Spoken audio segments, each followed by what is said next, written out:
لليوم الثاني على التوالي من أورلاندو فلوريدا الولايات المتحدة الأمريكية.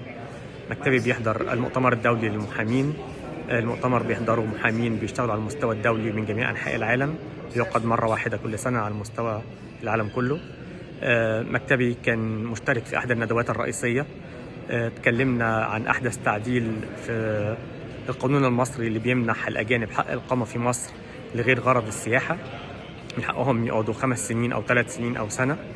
التعديل ده تم من 4 أسابيع بس، وده أحدث تعديل، وبيكون عن طريق شراء عقار في مصر. الأجنبي يقدر يشتري عقار في مصر، وعن طريق هذا العقار أو عن طريق شراء وديعة استثمارية من أحد البنوك المصرية يقدر يحصل على الإقامة لمدة 5 أو 3 سنين أو سنة.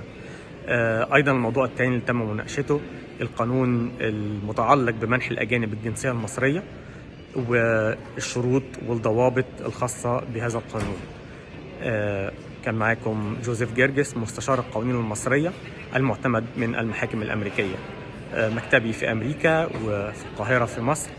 تقدر تتواصل معايا من أي مكان في العالم، بنقدر نساعدك في كافة الخدمات القانونية المتعلقة بالقوانين المصرية.